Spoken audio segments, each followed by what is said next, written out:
There is a particular kind of silence that only visits you when you live long enough to outlive almost everyone who ever knew your name when it was young. It's different from ordinary quiet. Ordinary quiet feels peaceful. This kind feels like something is missing that will never come back. My name is Clara Whitfield. I'm 102 years old. I live alone in my wooden house in Virginia, the same house my husband Thomas built with his bare hands in 1953. The floors creak now, and the porch leans a little to the left. But it still stands, just like me. Most mornings I sit by the window with my tea and watch the road. Not because I'm expecting anyone, but because I remember when I used to. There was a time when this house was full of noise, laughter, anger, music, apologies, and one person in particular. My sister, Eleanor. She was 2 years younger than me, but braver in ways I never was. She had a laugh that filled a room and a temper that could empty it just as fast. We loved each other fiercely. Until we didn't. I was 55 years old the last time I saw her face. I didn't know it would be the last time. If I had known, I would have done everything differently. It started over something so small I can barely remember the reason now. Isn't that the cruelest part? You remember the pain, but you forget the reason. We were standing in my kitchen. She had come over unannounced, and she was angry about something. Her voice was sharp. Mine was sharper. She said things she shouldn't have said. I said things I can never take back. At one point, she looked at me, her eyes full of something I didn't understand then. Hurt. She said, "One day, Clara, you'll regret how easy it was for you to let me go." And I said something cold. I said, "Don't come back." She didn't. For years, I told myself it was her fault. I told myself she was stubborn. I told myself she should apologize first. I waited. Days turned into months.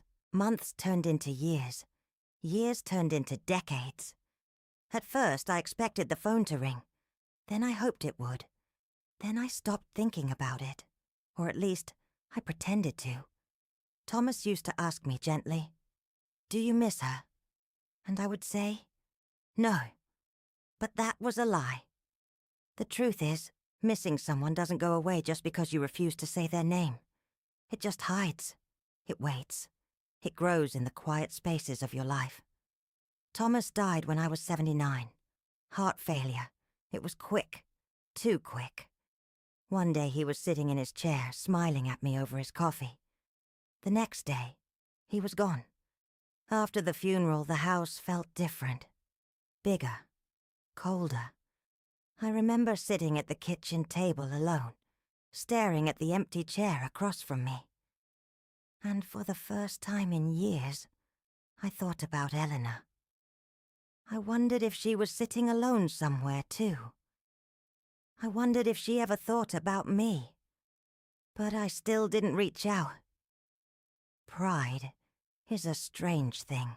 It convinces you that holding on makes you strong, when really, it just makes you alone. I turned 100 years old on a quiet morning. No party, no cake, just me and the sound of the wind against the windows. That afternoon, there was a knock at the door. It startled me. Nobody knocks on my door anymore. When I opened it, there was no one there. Just a small package. My name was written on it. In handwriting I hadn't seen in nearly half a century. My hands began to shake. I knew that handwriting. I would have known it anywhere. I carried the package inside and sat down slowly. For a long time I just stared at it. I was afraid. Afraid of what it meant. Afraid of what it didn't. Finally, I opened it. Inside was a letter and a photograph. The photograph was old, faded at the edges. It was Eleanor and me, standing on the beach. We were young, laughing, our arms around each other. I picked up the letter. My heart was beating so loudly I could hear it in my ears. I opened it, and I began to read. The letter wasn't long.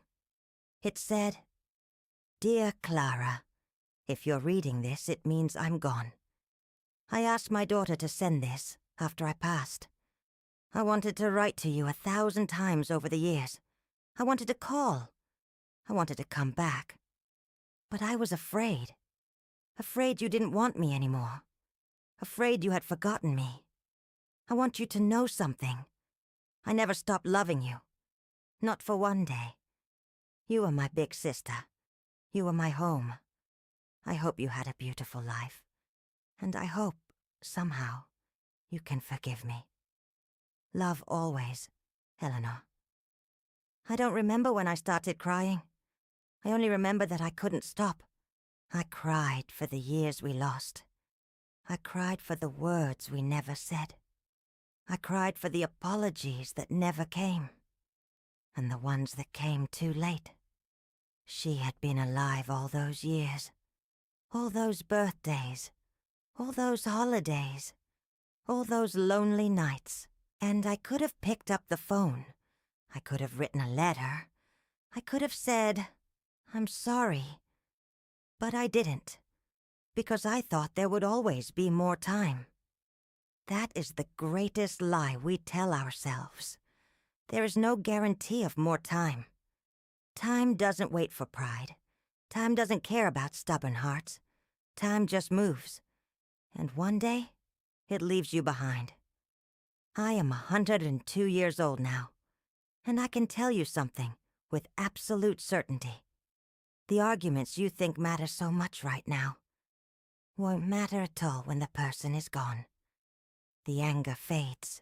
The reasons blur. But the absence stays sharp. If you're holding on to pride, if there is someone you haven't forgiven, if there is someone you haven't called, please listen to me. Do it now. Not tomorrow. Not next week. Now. Because one day, you might open a letter like I did, and realize you waited too long. I keep her photograph on my bedside table now. Every night, before I turn off the light, I look at her face. And I talk to her. I tell her about my day. I tell her I'm sorry. I tell her I love her. I don't know if she can hear me, but I hope she can. Because even after 47 years of silence, she was still my sister, and I was still hers. If I could go back to that day in my kitchen, I wouldn't choose pride. I would choose love. Always choose love. Because in the end, love is the only thing that doesn't leave you alone.